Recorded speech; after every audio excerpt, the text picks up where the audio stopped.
Chapter 401, Naruto vs. Kasame Part 2. Kasame frowned when he saw Naruto hurling another Rasen Shuriken at him. Although he tanked the first one, he would rather not go through the same experience a second time. After all, getting one's body repeatedly shredded to piece was a rather painful affair. So, he leaned Samahada on his body and formed a ram hand seal while gathering massive amounts of water chakra. Water style, great exploding water shockwave.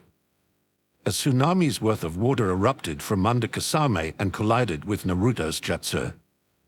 At first, the Rasen Shuriken sliced through Kasame's water with ease, but after a short moment, it started slowing down and finally exploded, sending deadly wind and water projectiles flying everywhere. Kasame ducked behind his sword to block the aftermath of the collision, however. Bijudama. Shi. Boon.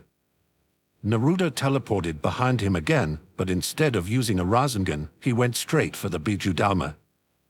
The moment Kasame realized how bad of a situation he was in, he instantly fused with Samahada, giving him a more shark-like look and, more importantly, allowing him to absorb chakra with his skin.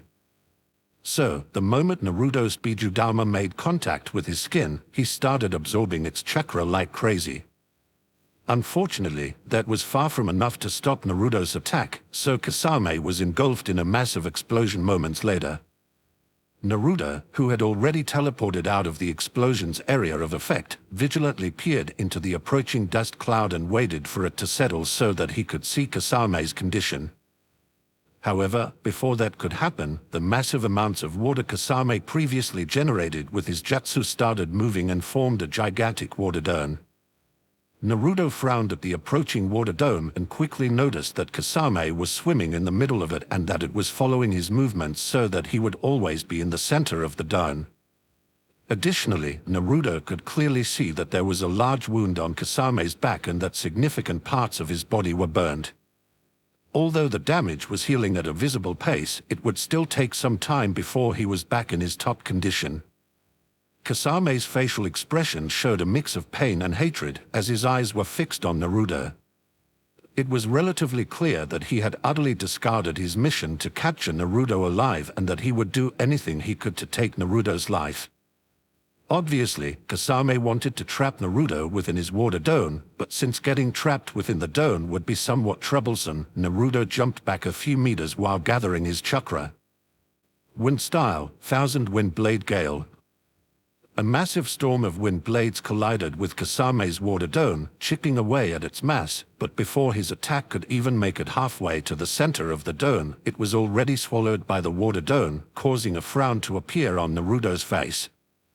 Guess I have to go with quality instead of quantity. Naruto gathered even more chakra but concentrated it around his right hand this time. He lifted his hand and slashed it down like a sword, resulting in a single enormous wind blade shooting towards Kasame. Wind style, Massive Wind Blade. Despite Naruto still firmly resisting Yuna's naming sense, his jutsu turned out to be quite powerful and cut into Kasame's water sphere almost unhindered, forcing Kasame to use another jutsu. Water style, Shark Bullet Technique. Kasame created a giant chakra shark that immediately swam towards Naruto's jutsu and collided with it, causing another massive explosion that ripped apart significant parts of Kasame's water sphere, which regenerated pretty much the moment the collision ended. However, Naruto was far from done with his assault. While Kasame was distracted due to having to create another jutsu, Naruto stealthily took out another needle with a teleportation mark and tossed it above Kasame's current position. From what his senses were telling him, the distance to the top of Kasame's jutsu was smaller than the distance to the sides, meaning that Kasame wasn't in the middle of the sphere but somewhere above it. Obviously, the less water-filled space Naruto's attacks had to cross, the better. So, just when the jutsu collision ended, he teleported above Kasame while creating another Rasen Shuriken. However, unlike the previous ones, Naruto had to use both his hands since he was going for a bigger size this time.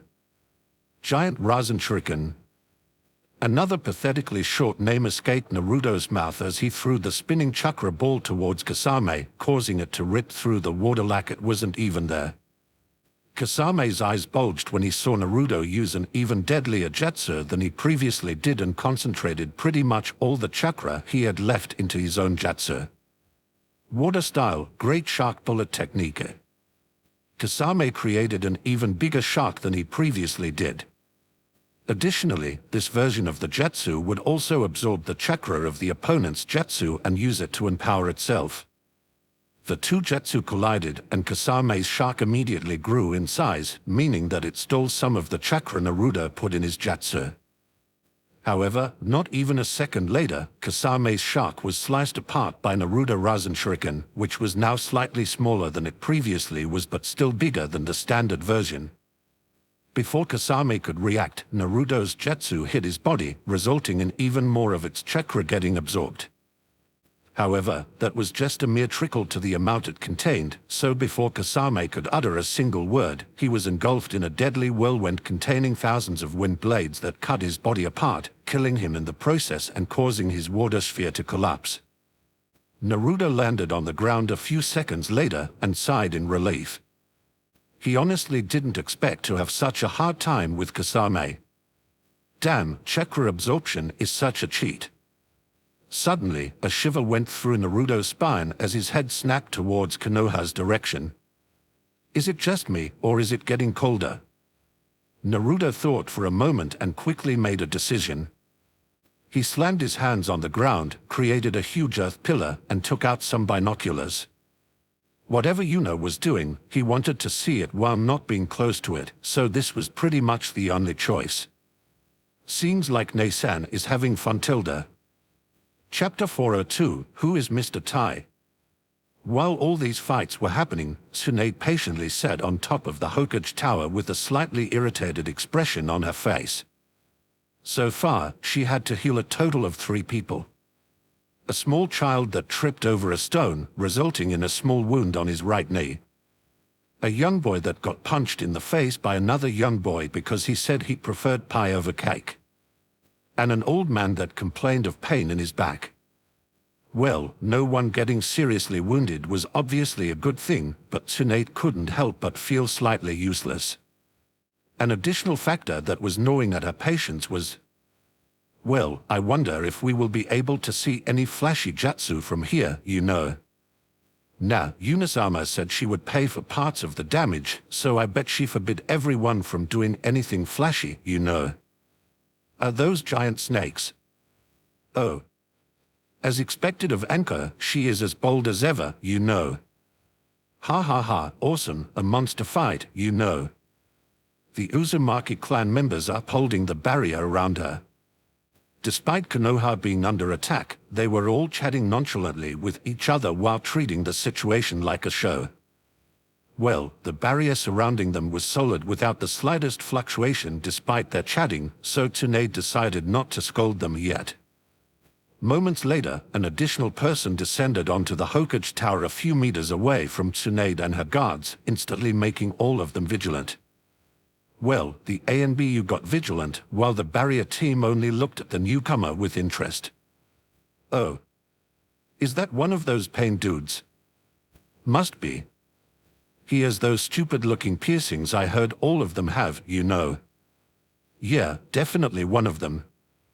Look, he has the ring eyes, you know. Wasn't it Rinich Rundeo? Huh? I thought it was Remengen. Tsunade's eyebrows twitched in irritation at the ridiculous conversation happening around her and focused her attention on pain instead. 6 piercings in the nose and 7 in each ear, huh? You must be the one using gravity pulls and pushes. Although Pain was irritated that Tsunade knew his ability, for some reason he couldn't understand, he decided to push away his irritation for now. I have wanted to talk with you. Tsunade's eyebrows rose when she heard that comment. Naturally, she recognized the person in front of her as one of the 3 people Jiraiya decided to train years ago but didn't expect him to have anything to say to her. After all, Yuna already informed her of who Pain really was and that the person in front of her was only a dead body that was controlled by Nagata, another person Jiraiya accepted as his disciple years ago. Oh? I don't think there is much we could talk about. What do you want? Pain noticed that Tsunade clearly recognized him but didn't say anything about it, so he decided to do the same and just continue the conversation. Hand over the night ales. There will be a war soon, a war which we will control. If you are willing to cooperate, Akatsuki is willing to cooperate with you as well. Surely you will put the safety of your village above the security of a single person. Tsunade almost laughed out loud when she heard Pain's words. She understood why Pain made such a ridiculous claim since he did not possess the same information Tsunade did.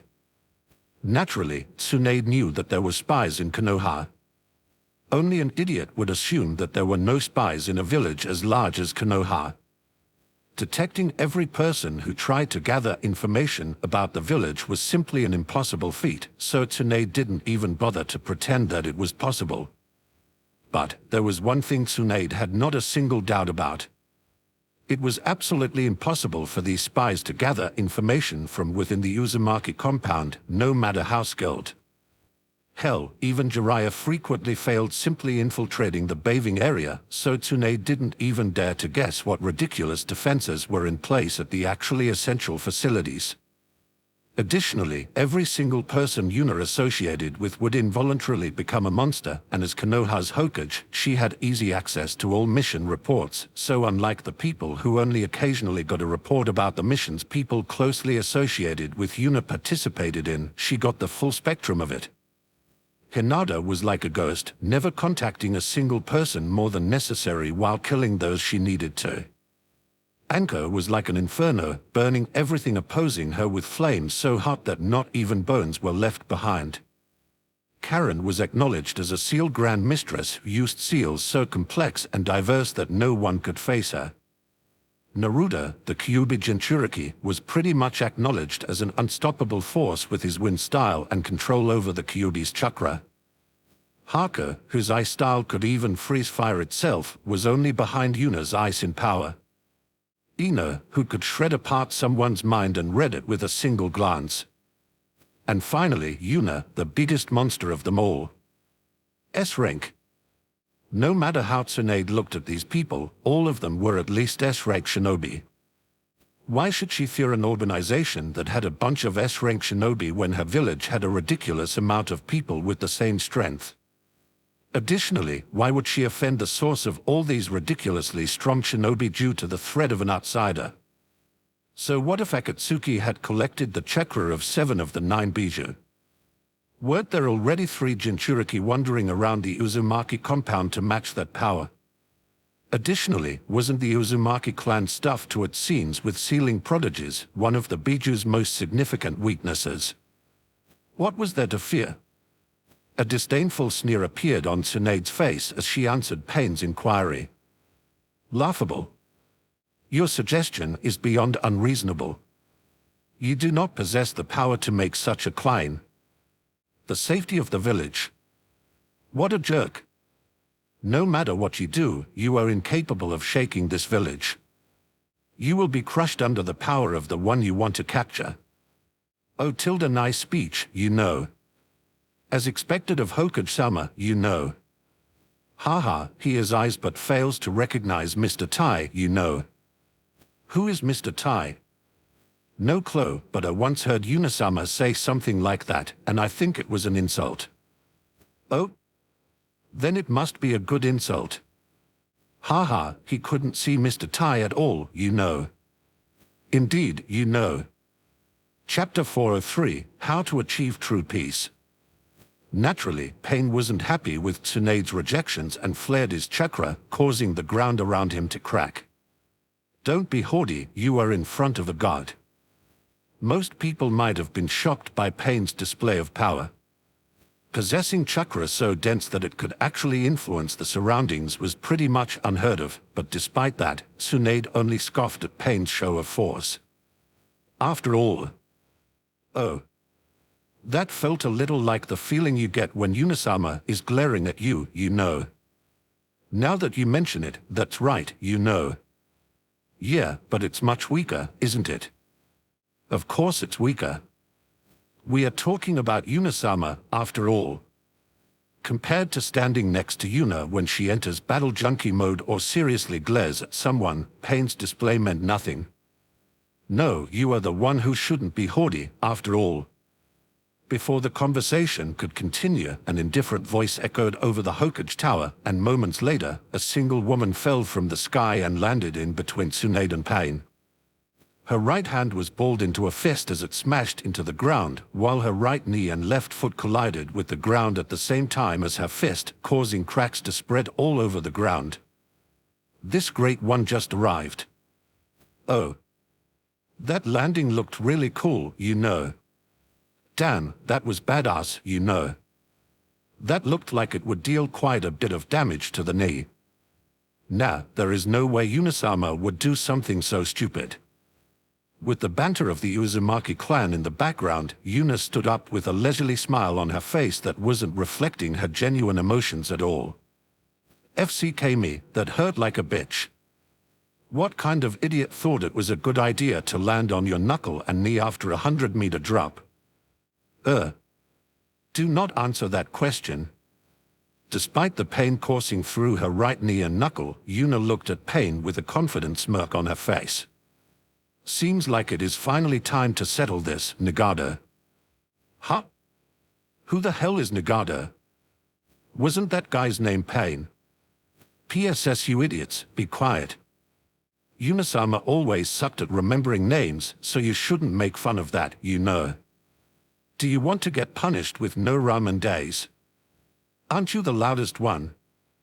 I can clearly feel the exclamation mark after each of your sentences. Although Yuna heard the banter of the Uzumaki clan members, she decided to ignore all of it while casually making a note in her mind that someone won't be getting any ramen in the near future. Surprisingly, as soon as that thought manifested in her mind, one of the people casually chatting with each other coughed out some blood, which Yuna decided must have been a coincidence. Although Pain, or Nagata, was rather annoyed at how casually Yuna was using his real name, he decided not to bother with that right now. Nonetheless, a look of annoyance appeared on his face when he met Yuna's eyes. Why? Why are you always getting in my way? Can't you see that you prevent true peace from arriving in this world? Can't you see that the peace the 5 shinobi villages created is a false peace that burdens the small countries surrounding them? This false peace is violence towards them, and only I can fix this problem. Yuna pondered Nagata's words for a moment before chuckling in amusement. You truly don't get it, do you, Nagata? Naturally, Nagata was confused by Yuna's question. He didn't get it. What did he not get? Weren't his words the truth? Didn't the minor conflicts of the 5 big shinobi villages ultimately deal the most damage to the small countries surrounding them? However, before Nagata could say anything else, Yuna continued talking. I simply do not care about any of that, Nagata. I'm not a hero. I'm not a saint. I don't care about the suffering of other people. I save those I want to save, and I ignore those I want to ignore. Yuna's words shocked Nagata. In his mind, he always thought that Yuna was opposing him due to a clash of ideologies. He might be pretty jaded, but he could at least understand why people were fighting against the way he handled things. Before Nagata could form a proper comeback, Yuna continued speaking. Do you want to know it, Nagata? The method to achieve true peace. In fact, from what I have experienced so far, there are a total of 3 methods to accomplish that goal. Nagata's eyes widened in shock when he heard Yuna's words. She actually had not 1 but 3 methods to reach the goal he sought after for such a long time. Naturally, he couldn't believe that. Yet again, before he could issue his doubts, Yuna continued speaking. The first one is actually the simplest one. Genocide. Human desires automatically cause conflict, thus, eradicating everything that possesses desires like greed and envy is the most secure path towards peace. Nagata couldn't help but shiver in fear when he heard Yuna nonchalantly mention that killing every single human on the planet was a viable option for creating a peaceful world. The second option is getting rid of those desires from the start. A hive mind. Abolishing emotions for the sake of efficiency. Absolute mind control. I think you get the gist of it. Yet again, Nagato shivered in fear as Yuna mentioned an option that somehow sounded even worse than the previous one. And finally, a nostalgic expression appeared on Yuna's face before she continued talking. Absolute power. Someone whose power is so unquestionably above everyone else that no one dares to start a conflict needs to appear. Someone so powerful that the mere thought of causing a conflict and ticking off that entity would cause shivers of terror to go down the spines of everyone involved needs to appear. A wide smile appeared on Yuna's face as she was seemingly enveloped in nostalgic memories. True peace through absolute terror. Chapter 404, I will give the world pain. Deeply hidden inside a dark cave sat a haggard-looking man with straight red hair and purple eyes with a ripple pattern that allowed him to share his senses with his 6 puppet bodies. He looked visibly malnourished and had a multitude of black stakes piercing through his body while sitting in what appeared to be a mechanical walk-in contraption. Currently, he was frozen in place, not a single muscle in his body was moving as he listened in on the conversation his Deva Path body had with Yuna. Moments later, a shudder went through his body while a sweat drop flowed down his face. He absent-mindedly wiped away the sweat drop and looked at it in confusion. Why am I sweating? Shortly after that question appeared in his mind, he immediately noticed something else. Why is my hand shaking? He clenched his fist to stop it from shaking as a realization struck in. Am I afraid of her? He smashed his fist onto the armrest of his walker while a fierce expression appeared on his face. Never.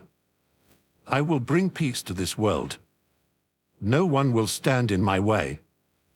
I am a god. I am afraid of nothing. After the man's outburst, he took a deep breath and directed his focus to the body standing in front of Yuna, which had been quiet for a while now, allowing the conversation to continue. I will show her the power of a god. Only then will she understand that there is no point in opposing me. Only then will she know pain. Back at the top of the Hokage office, Deva Path Pain still had a neutral expression on his face as he continued talking. All of those paths are false. There is no meaning in peace if there is no one left. There is no meaning in peace if there is no free will. And there is no possible way for such a being to ever exist. Yuna chuckled in amusement when she heard Nagato's counter-argument before shrugging her shoulders. Naturally, the first and second options are nonsense. That is why I mentioned them.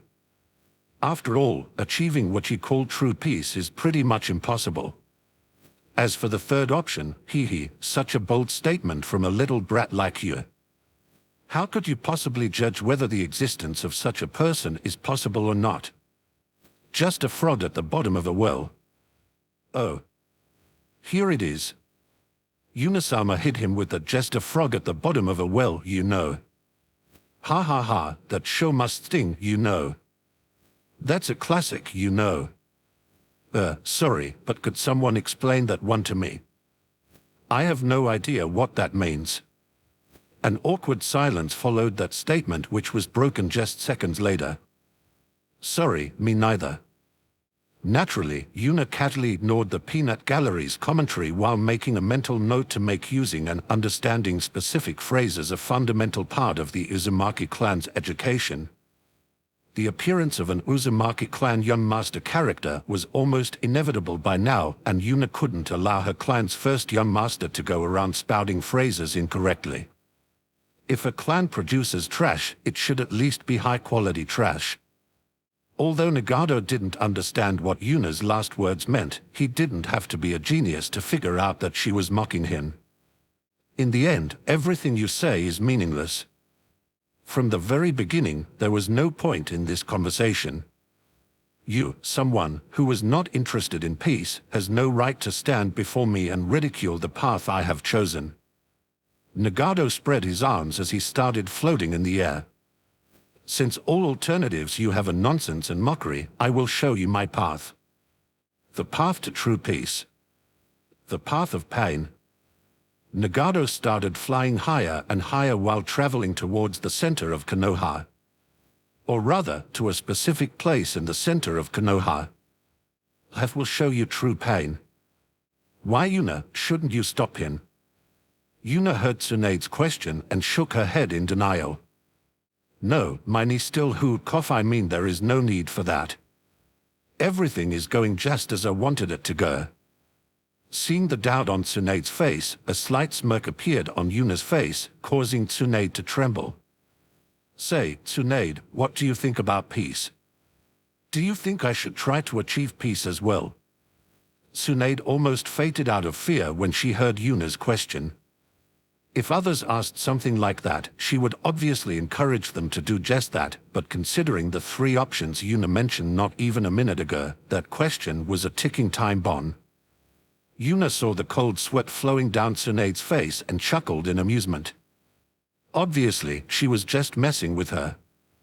No matter how Tsunade answered her, her opinion about peace and war was set in stone ages ago, and no one could change that view so easily. Frankly, she disliked both. Peace inevitably leads to stagnation and ultimately will only lead to another war. War and peace are an endless cycle. Funnily enough, only Yuna's first option, killing every sentient being, could bring true lasting peace, in her opinion. Well, at least as long as no other sentient beings pop up. On the other hand, war just doesn't make sense from the get-go. Thousands of innocent people are pitted against each other because a few big wigs at the top called each other names. That was just nonsense. Meanwhile, the Uzumaki clan members surrounding Tsunade noticed Nagato's flight path as well and realized where he was going. Is he flying towards the Uzumaki compound? That seems to be the case, you know. Isn't that bad? MHH. Why would that be bad? Our barrier will hold, no matter what. No, I'm not talking about that. I heard that when this whole mess started, Yunasama ordered the barrier to be at 100% power until this mess was over, you know. 100%. SSHOULD and someone stop that poor man, you know. What if he actually tries to invade it physically, you know. Will the rest of Konoha be fine, you know. Tsunade couldn't help but get goosebumps when she heard the bantering around and immediately sent a glare at Yuna that would have caused weaker minds to faint on the spot. No need to worry, Tsunade. Konoha will be fine. Cough probably. Meanwhile, Pain arrived a few dozen meters above the Uzumaki compound and pointed his hand at its faintly visible barrier. I will give the world pain. Shinra Tensei. Chapter 405, the Uzumaki clan compound's barrier. Shinra Tensei. As soon as Nagato said those words, a powerful gravity wave shot out of his hand towards the Uzumaki clan compound. Within a split second, it reached the first layer of the Uzumaki clan's defense barrier and passed through it harmlessly. The first and biggest layer only served as a sensing barrier. It had no defensive capabilities, nor was it visible to pretty much anyone. As such, it didn't interact with Nagato's attack in the slightest, while most people didn't even notice the attack passing through it. Moments later, the gravity wave crashed into the second layer, causing it to shatter instantly, resulting in a smug smile appearing on Nagato's face. His Rinnegan allowed him to see through barriers to some degree, so he could tell with a glance that his move would be able to break through it without a problem, destroying the Uzumaki clan compound and everything around it in the process. Unfortunately for him, that was precisely the purpose of the second barrier. It was there to give people a visible target to attack while preventing them from sensing any other layers of the defense system. 3 years ago, even Kasame with his Samahada managed to destroy this layer with a single swing, so it was only obvious that Nagato would do the same with ease. A third, fourth, and fifth barrier appeared, but yet again, they were crushed almost without any resistance. Those would regenerate themselves just seconds after Nagato's attack struck and were mainly responsible for attacking any invaders from all sides. Unfortunately, their high regenerative power resulted in a somewhat low durability. Well, low meant, in this case, that Itachi had to use Amaterasu to burn through one of them, allowing him and Kasame to flee from the Uzumaki compound 3 years ago. Additionally, Naruto upgraded parts of it quite a bit throughout the last 3 years, making it even stronger. Finally, Nagado's attack crashed into the 6th barrier, causing Yuna to sweat a little. This was where things might get a little nasty. As soon as the two opposing forces met, the whole barrier started wobbling like crazy while seemingly going to break at any moment now. Ripple-like patterns were sent from the point of impact all over the barrier and crashed into the ground where the barrier met the ground, sending dust flying everywhere. Moments later, the wobbling stopped and the ripple-like pattern seemed to wander back to the point of impact. Nagado watched in bewilderment as the waves returned to the point of their origin and the surface of the barrier became calm again. Imposi-Uag. Before Nagado could fully grasp what was going on, a ridiculously powerful force slammed into him, sending him hurling into the sky. The 6th barrier had the ability to reflect attacks, making the place between the 3rd to 5th and 6th an absolute hell to endure. Imagine having 3 separate ceiling arrays hurling projectiles at you, while another one is constantly reflecting those projectiles and your own attacks back at you. This was also why the Uzumaki clan people were slightly worried about Konoha. Those reflected projectiles will not be stopped by any barriers, so they would freely fly all over Konoha if someone actually managed to invade that far in person. A design flaw? Maybe. But between the safety of Konoha and the safety of the Uzumaki clan, Yuna and Naruto obviously favored the second option. As for why Yuna was sweating a little when Nagado's attack hit the 6th layer, she wasn't utterly certain that it could endure the attack. She only had what Hisoka told her as a reference for what Nagado was capable of, after all. As for what would have happened if the 6th layer couldn't endure the attack, well, all that stored up energy would have to go somewhere, so let's just say that the area around the Uzumaki compound would have looked a little bit differently after that attack. Although the damage would have been far from what Nagado's attack would have done initially, Yuna's wallet certainly would have taken quite a big hit if she had to rebuild the destroyed buildings around the Uzumaki compound. Well, the barrier almost broke, resulting in a small shockwave erupting from it, which might have damaged some stretches, but things were still within reason. On a side note, the Uzumaki clan compound would have been fine no matter what happened to the 6th layer. After all, there was the 7th one. This layer was solely focused on defensive power and could even induce someone dropping a meteor or 2 on it. Considering what Hisoka told Yuna about the possible future, making it that strong was honestly the only sensible choice.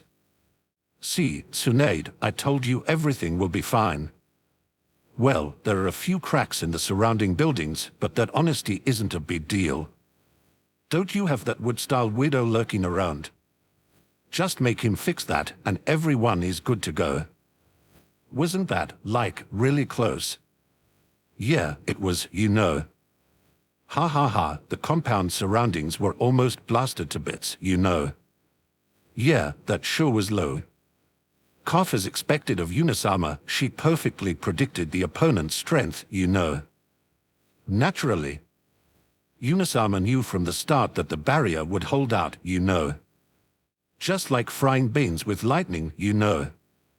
Indeed, just like that, you know. As expected of Unisama, you know.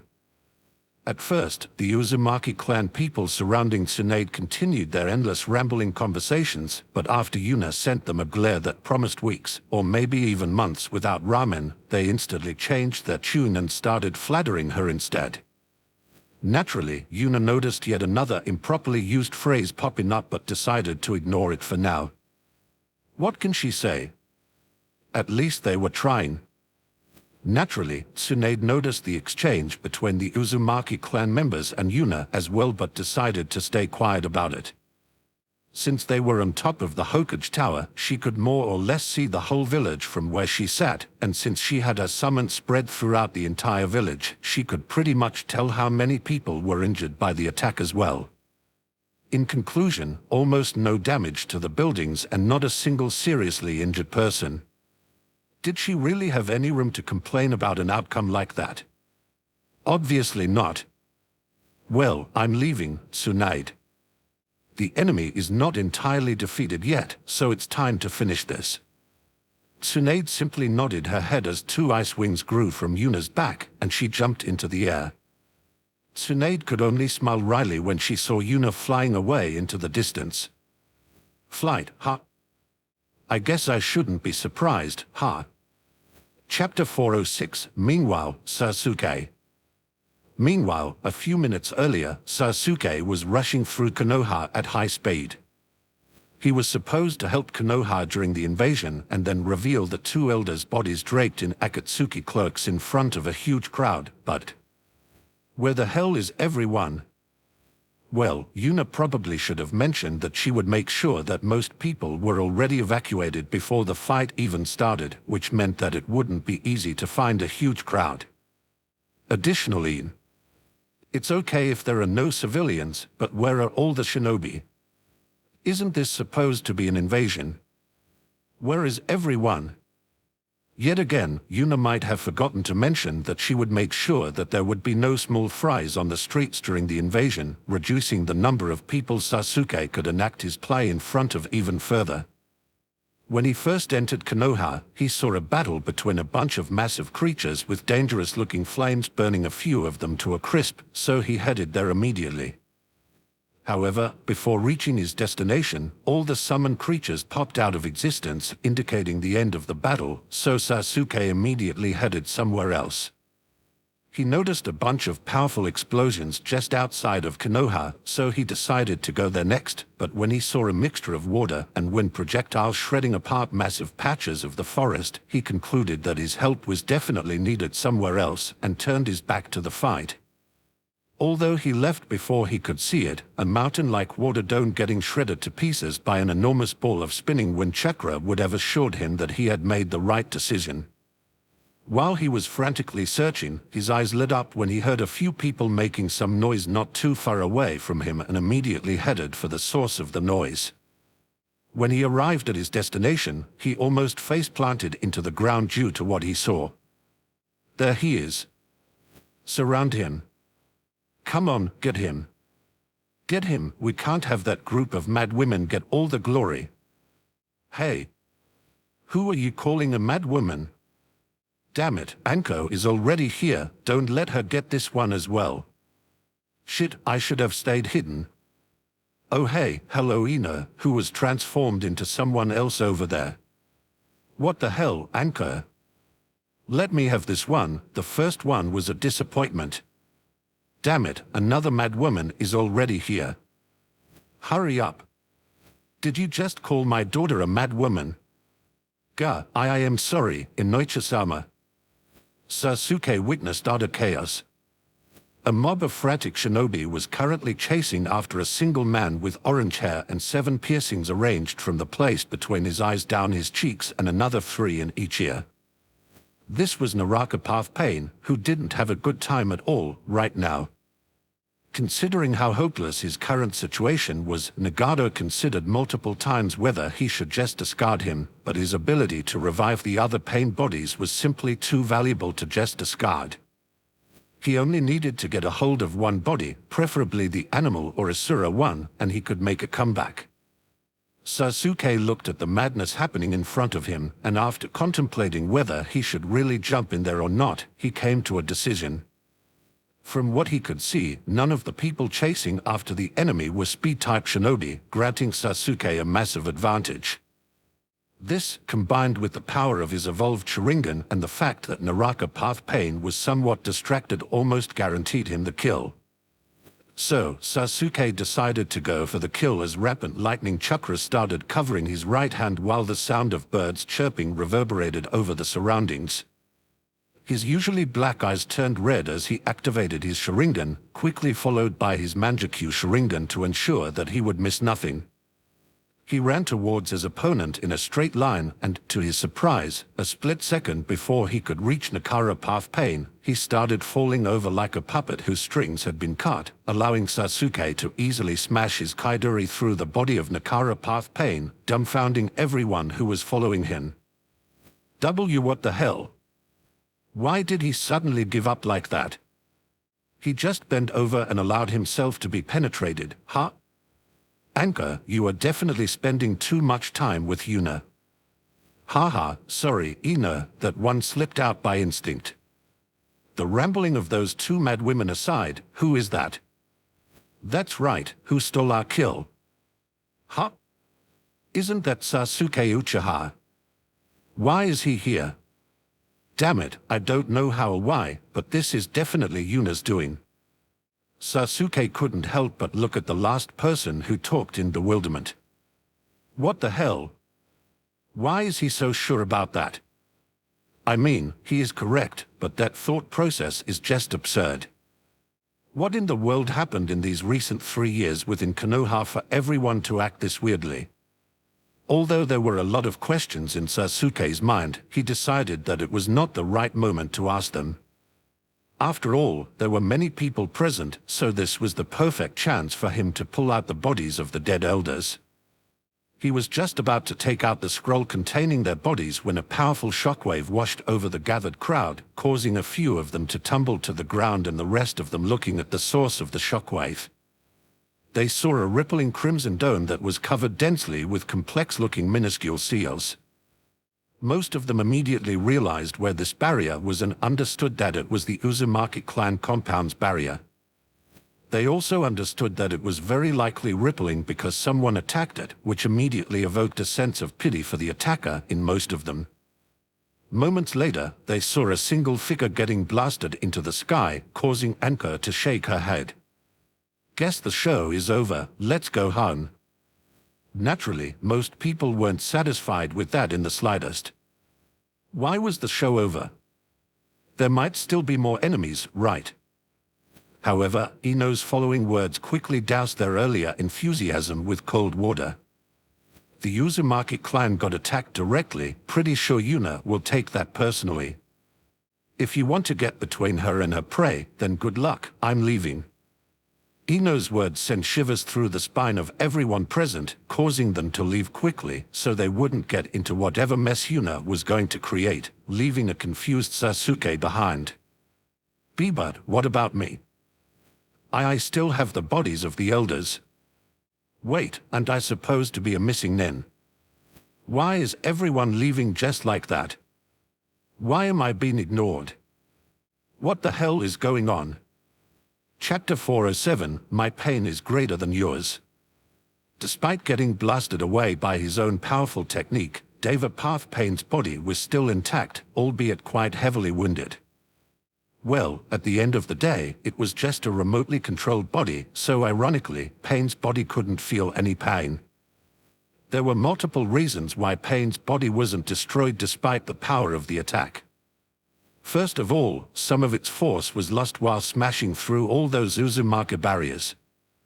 Then, even more was lost when the sixth layer couldn't absorb all of it properly, and finally, he was only pushed into the sky and didn't collide with anything, significantly reducing the damage. If the blow had hit him from above and slammed him into the ground, he would have undoubtedly turned into blood mist. The scary part wasn't the push itself but the following collision. So, Pain was currently falling from the sky slowly, only occasionally adjusting his speed so he wouldn't become too fast. However, that was pretty much done subconsciously, as he was still in a daze due to what had just happened. Impossible. My attack was not only blocked, but even reflected back towards me. Impossible. It's impossible. Impossible. Nagado's anger erupted as he started yelling words of denial to no one in particular. Meanwhile, Yuna stood on the ground nearby Pain's predicted landing spot and shook her head in disappointment. Such a fragile mind for a supposed god. How pitiful. Pretty sure the problem isn't the fragility of his mind, but your very existence that's just too damaging for it. Is it just me, or have you been buttering up to me quite a lot recently? Is there anything you want? Sure, let's go with that. Make me a huge sea with turbulent waves in your menscape. I wanna try my hand at surfing. Sure, easy. Pain landed a few meters away from Yuna a few minutes later, his feet lightly touching the ground. Although he was still primarily expressionless due to being a puppet, his eyes clearly reflected anger and hatred, causing Yuna to smirk. "Do you hate me?" Nagata, the real body, couldn't help but flinch when he heard Yuna's question. After all he wanted to do was break through the cycle of hatred that plagued the shinobi nations for a long time now. Yet, here he was, caught up in his own hatred. Clearly aware of Nagata's inner conflict, Yuna's smile widened as she continued speaking. "Is that it, Nagata? I caused you pain, yet all you feel for me is hatred. Shouldn't we understand each other's pain, resulting in peace?" The real body of Nagata almost crushed the armrests of his chair when he heard Yuna's words, while his face twisted in anger, surprising Conan, who had returned to his side by now. However, he ignored Conan and focused his attention back on the conversation he had with Yuna. "Your pain? What could you possibly know about pain? You were born in this world's most prosperous shinobi village, and you are the head of its strongest clan. You are considered Konoha's greatest genius. You are the daughter of the fourth Hokage.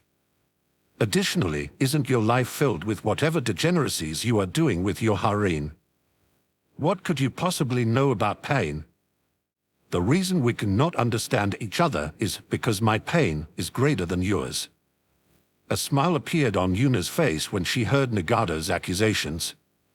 She couldn't help but find it funny how little Nagata knew of her story, despite her being his most significant obstacle. Well, in the end, she wasn't surprised. Rather than collecting seemingly useless information about her background, it would make much more sense to investigate her combat skills, after all. Although Yuna had a different mindset, where she would want to know as much as she possibly could about her enemies, that mindset was clearly not very widely spread in this world. Although you are not wrong, you are not right either. I might have been born in this world's most prosperous shinobi village, but I was in conflict with its citizens from the day I turned 3. I might be the head of Konoha's strongest clan, but I didn't simply inherit that position. I carved it into the very foundation of Konoha with my own hands. I am indeed this world's most incredible and most beautiful, charming, intelligent, and most awesome overall genius, but if you think I didn't put in any effort, then you are very wrong. Well, except for the most beautiful part. I was born that way. Damn, surfing with the body of a fox is surprisingly hard. Want to transform into a human body? You'd know. Okay, that was quite rude. As for being the daughter of the fourth Hokage, I have not once used that to my advantage. Thinking you are someone special because your parents are special is just pathetic. In regards to my harem, jealous. One of Nagato's blood vessels almost burst when he saw Yuna mockingly smirking at him with a perverted smile on her face as she said those words. He was just about to attack her to resume the fight when the atmosphere surrounding Yuna changed. As for knowing pain, tilde. Nagato couldn't help but be taken aback due to the sudden change Yuna went through. Do you know the pain of your first love betraying you, Nagato? A shudder went through Nagato's body as he heard Yuna's question and noticed her slowly twisting smile. Do you know the pain of your first love literally stabbing a weapon into your heart? Another shudder went through Nagato's body as Yuna's previously mocking smirk twisted further and further away from what could possibly be called a smile. Do you know the pain of surviving such an encounter and setting your mind on killing the person you are still in love with?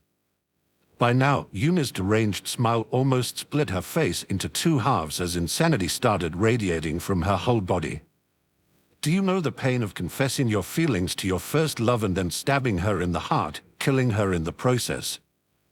The aura of insanity radiating out of Yuna was so thick by now, Nagata could feel it pressing down on his body. It's the best and the worst feeling in the world, Nagato tilde.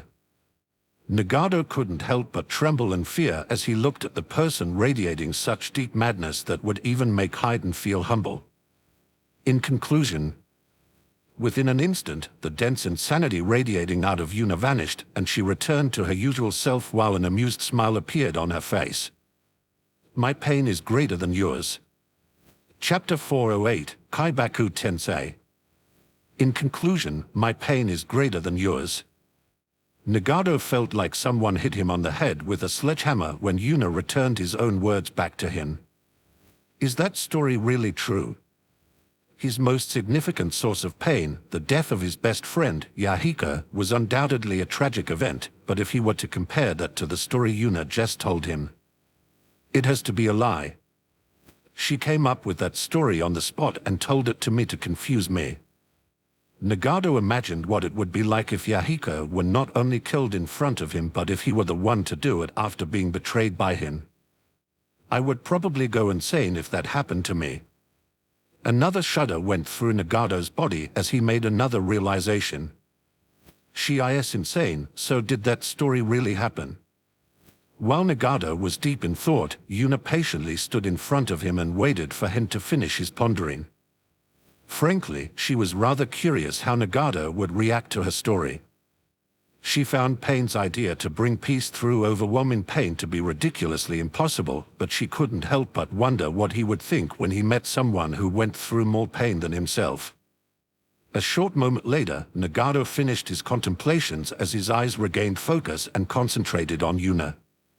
It does not matter. Someone like you who never sought after peace is not worth understanding.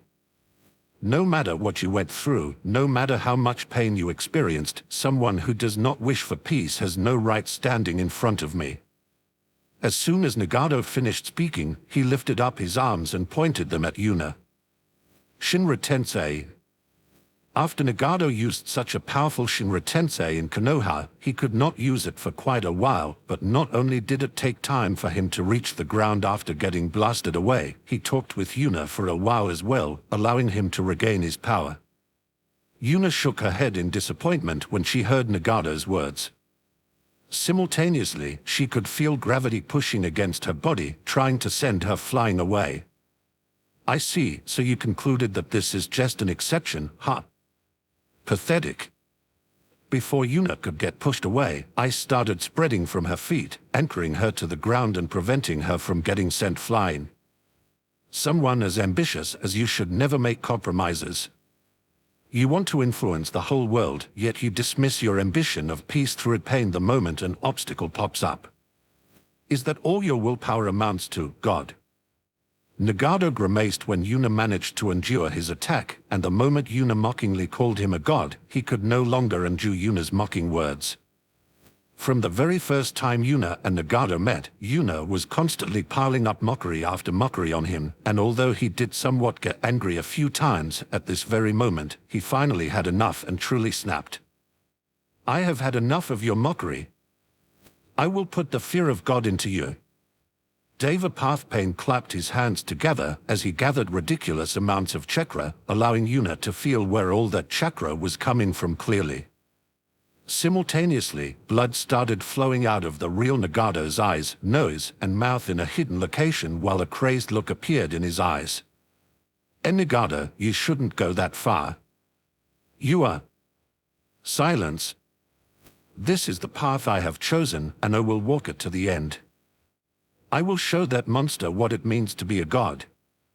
Back to Yuna, Deva Pathpain separated his hands, showing a small black ball in between them. He separated his hands some more, causing the ball to grow slightly bigger, before letting go of it, allowing it to fly towards Yuna. Kaibaku Tensei. Yuna could feel a powerful gravitational pull affect not only herself but even her surroundings as a disdainful smile appeared on her face. The fear of God. What is there to fear about God? Yuna mimicked Nagato's movement and clapped her hands together while a ferocious smile appeared on her face. I will put the fear of me into you. Dense, syrup-like, almost entirely blue chakra flowed out of Yuna's body and covered her in a fox-like cloak with 9 tails. Ice style. Yuna separated her hands and put them on the ground, immediately causing everything in the vicinity to freeze over, while a luxurious-looking ice armor formed underneath her dense chakra cloak. Domain creation. Yuna's eyes spread even further as a battle-thirsty grin appeared on her face while a bit of blood started flowing out of her nose.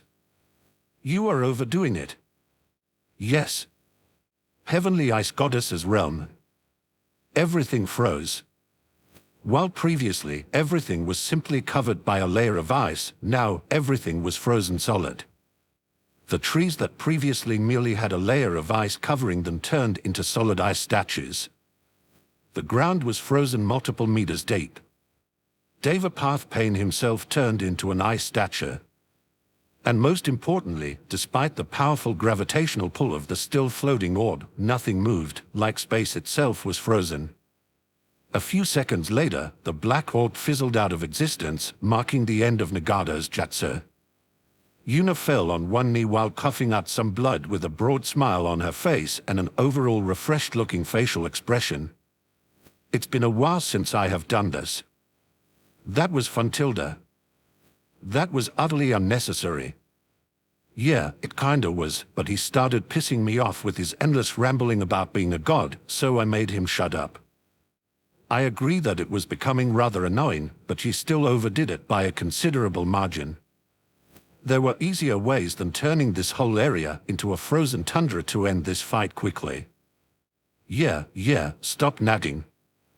Besides, this was part of a crucial experiment I wanted to try.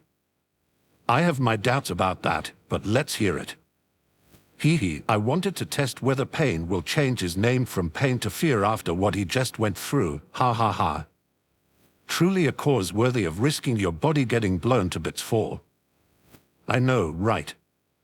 Right, sarcasm immunity, I forgot about that passive skill of yours. Ha ha ha, as expected of me to have such a great skill. Unta great. Sure. Chapter 409, Watching from the Sideline. While all those fights were happening, Zetsu and Obito stayed on the sideline, simply spectating what was going on. They had their own agendas and wouldn't risk exposing themselves. Naturally, they knew that Yuna's sensing range was rather ridiculous, so they stayed as far away as they possibly could. Obviously, both of them wanted the Kyuubi to be captured, but they also had a follow-up plan in case Nagata failed. They had to secure the Rinnegan. While Obito wanted it for himself, Zetsu still wasn't entirely sure about how he would proceed in case Nagata failed.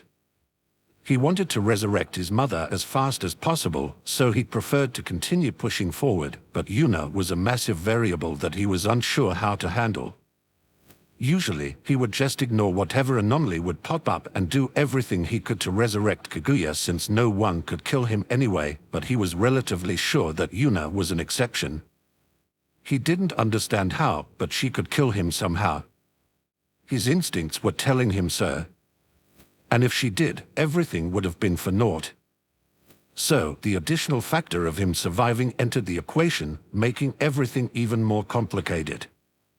At first, that was not much of a problem as he had plenty of pawns to rely on, but as the fights within Konoha progressed, that number started decreasing at an alarming rate. So, he continued watching as more and more of the Akatsuki members got annihilated by Yuna's people with an increasingly ugly expression. What is that fool doing? That was what Black Zetsu had to say when he saw Nagato flying towards the Uzumaki compound. Unlike Nagata, Zetsu had seen the Uzumaki clan's glory days, and a frontal assault on their main base was nothing but a suicide attack, in his opinion. It took the combined forces of 3 villages and devastating losses to take out a single clan. Nagata might be strong, but he was far from being comparable to such a ridiculous force. Additionally, he had seen the barrier Naruto created on the spot when he fought Obito and was pretty sure that that thing could even tank a Bijudama from the Kyuubi despite being mainly used for locking space. If a temporary barrier that wasn't even focused on defense was already that strong, then what could a permanent one do? Frankly, Zetsu trembled a little at that thought. And, just as he expected, Nagato's blast was blocked to well reflected. Zetsu could only shake his head at that. There was no purpose in attacking the Uzumaki clan. Even if Nagata had succeeded, it would have barely had any impact on their goals. In the end, this move only drained his chakra while shortening his lifespan. It seems like we will have to retrieve the Rinnegan. Zetsu heard Obito's words and nodded in agreement. However, before taking action, Zetsu hesitated for a moment, and after thinking for a short moment, he started speaking again. No, we should wait a little longer. He still has one move left. Obito raised an eyebrow at that before nodding his head in understanding. Although he didn't know what else Nagato could do, since Zetsu said he still had some fight left in him, he would wait and see. The Jewer noticed how Yuna and Nagato started talking yet again before Nagato seemed to snap due to something Yuna said and clapped his hands together. Even Obito couldn't help but feel awed at how much chakra was oozing out of Nagato as a small black orb appeared between his hands. After allowing the orb to fly away from him, it immediately started pulling in the surrounding terrain, causing Obito's eyes to widen in surprise. This is the Jetsu, the sage of the sixth path, is rumored to have created the moon with yes. Although he had already guessed it, Obito couldn't help but be a little excited when he heard that that was the case. He didn't believe that Nagato could perform at the same level as the sage of the six paths, but he was still intrigued to see such a legendary Jutsu.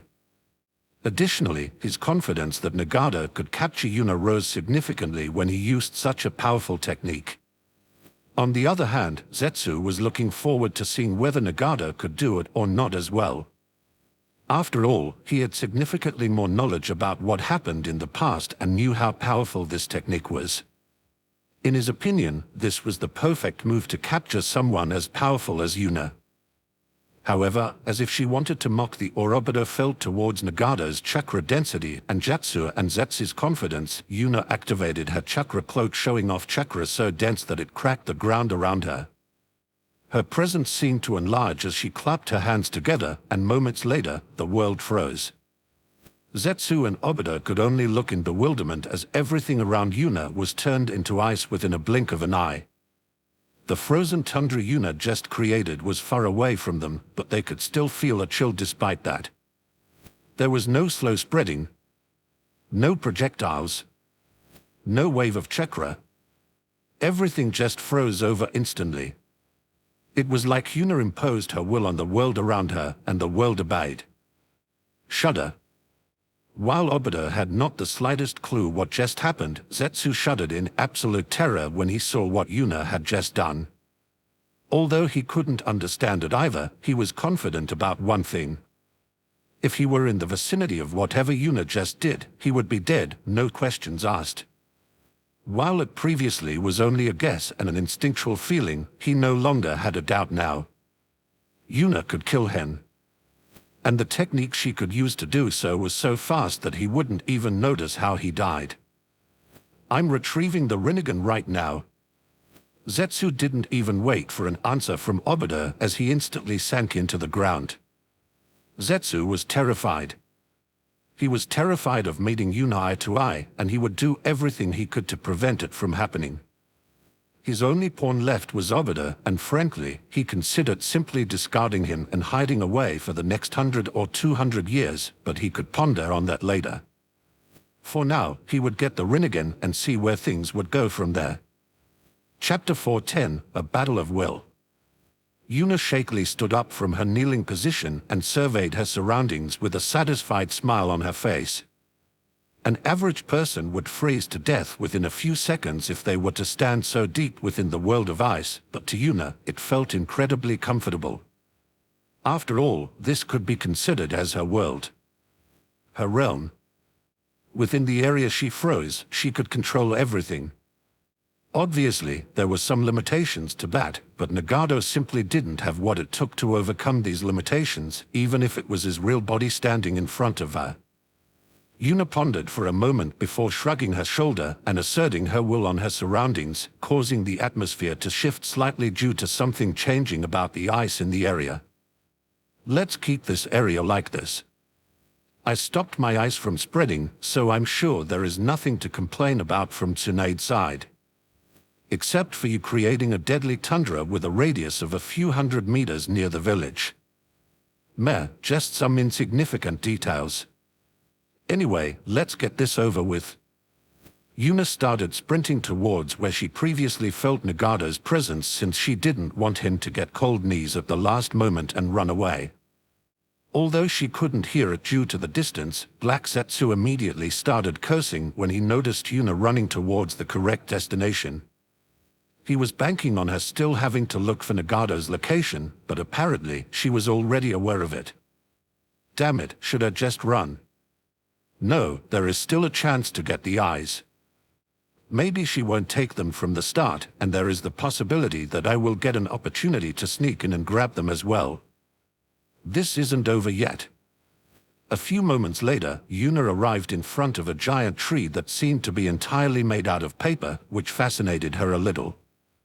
Wasn't everyone always raving on and on about wood style? Here is actually a person who can control paper, which is just processed wood. Could Hashirama control paper as well? He had never done so, as far as I'm aware. At least not in his fight against Madara. While Yuna was admiring the paper tree, Nagado was still in a daze due to what had just happened. He was already dumbfounded by the amount of chakra Yuna could display, but before he could understand what was going on, the connection with Yahiko's body broke off. Or, to be more precise, the connection he had to the black rods inserted into his body. Even if one of his bodies got defeated, he could still feel the metal rods inserted into their bodies if they weren't too far away, so he could only conclude that Yuna either sealed the body away or destroyed all the rods at the same time. Since it happened instantly, he didn't think that seals were involved, which only left the second option, confusing him further. I didn't even see her move before the connection was broken. What in the world did she do? Nagado, what happened? Nagado got out of his daze when he heard Conan's voice and shook his head. I don't know. Whatever she did it instantly while getting rid of my chakra transmitters at the same time. I'm not even sure if my Kaibaku Tensei was enough to deal with her. As soon as Nagado stopped speaking, Conan's head snapped towards the entrance of their hideout and prepared herself for battle. Someone is coming. Hello Tilda, I've come to play Tilda. Nagado and Conan couldn't help but stiffen a little when they heard Yuna's carefree sing-song voice. As soon as they saw Yuna, whose clothes were still pretty much unruffled, their facial expressions became ugly. Nagado used his strongest technique, yet his enemy was pretty much without a blemish. Although they still didn't know how Yuna managed to defend against Nagado's attack, it appeared like she did so without much effort. Naturally, that assumption was utterly wrong, and Yuna was actually pretty exhausted due to using such a big move, but she would never show that to her enemy. Neither Nagado nor Conan said a word as Yuna leisurely walked towards them. Now that is just rude. This is the first time we are meeting in person, Nagado. Shouldn't you at least greet me back? The same goes for you, Conan. Such bad manners, Tilda. Yuna continued approaching the duo, and as soon as she was only a few meters away from them, a glint passed through Nagado's eyes as a black rod shot out of a hidden compartment of his walking machine. If she is this close, I will be able to control her with this. However, before the rod could reach her, Yuna effortlessly snatched it out of the air and started inspecting it. So this is what she used to control the other bodies, huh? Pretty fascinating stuff. As Nagado was stewing in anger due to Yuna preventing another one of his schemes, Yuna continued inspecting the chakra transmitter. She hasn't had any time to do so yet, but she decided to do so now since the fight was pretty much over. You are crazier than I thought, Nagado. You should be aware that my chakra is stronger than yours, so you must be banking on overpowering me in the wool department. Not a great idea. Nagado snorted in disdain when he heard Yuna's words. What kind of firm will could someone who's drowning herself in women and pleasure every day possibly have? I burden myself with bringing peace to this world. Nothing can overpower my will to succeed. Yuna chuckled in amusement when she heard Nagado's answer and started twirling around the chakra transmitter in her hand. Is that so? Then how about we find out who has the stronger will between us two? A ferocious smile appeared on her face as she lifted up the black rod and stabbed it into her hand. I wonder if Hinata will scold me for getting penetrated by someone else. Since you are the one who did the penetrating to yourself, isn't it fine? Oh. A nugget of true wisdom from the grubby fox. I'm impressed. Ugh, I used up all my sarcasm energy and actually played into your jerk. It's been a long day. Chapter 411, he finally came out. The moment Yuna stabbed the chakra transmitter into her hand, Nagato felt like a mountain had crashed onto him while he immediately coughed out blood from the pressure he felt. He couldn't even feel Yuna's chakra that was supposed to contest with his as the sheer force of her will overwhelmed and utterly crushed him. Nagato always thought that he possessed an unbendable, steel-like will. Now, however, Yuna showed him that he was wrong. Compared to Yuna's will, his seemed to be as fragile as glass. Shortly after stabbing herself, she pulled the chakra receiver out of her hand, and after activating Kurama's chakra, the small wound left behind knit itself back together. Well, did you enjoy the ride? You want another taste, Nagato? As soon as Yuna finished speaking, she stabbed the black metal rod towards her hands again, causing Nagato's eyes to widen in fear. The exposure to Yuna's will made him feel like a fish on a chopping board, and he would rather not go through that experience again. Don't. Meanwhile, Conan couldn't help but be shocked by what she had just witnessed. Yuna not only defeated Nagato in that battle, she utterly annihilated him to such a ridiculous degree that Nagato was afraid of going through the experience again. Yuna's hand stopped just a few centimeters before the metal pierced her skin, making Nagato sigh in relief. He never expected that the metal rods he used to control his 6 paths would create such a ridiculous weakness. When Yuna saw Nagato's panicked expression, a broad smile appeared on her face. Oh, it seems like you have finally learned your lesson, Tilda. Nagato clenched his fists when he heard Yuna's teasing words. He wanted to dismiss her words, call himself a god, and tell her not to act so insolently, but he didn't dare to. Instead of that, he had something else he wanted to say. What are you? You can't possibly be a human. Ha ha ha, that's just rude. I'm a human, you know.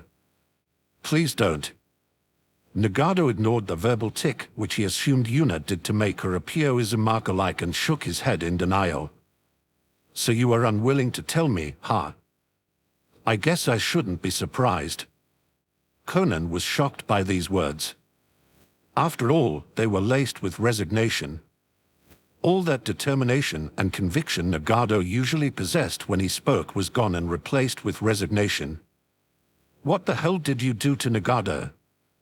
Seeing Conan's outburst, Yuna chuckled in amusement and disappeared from her position.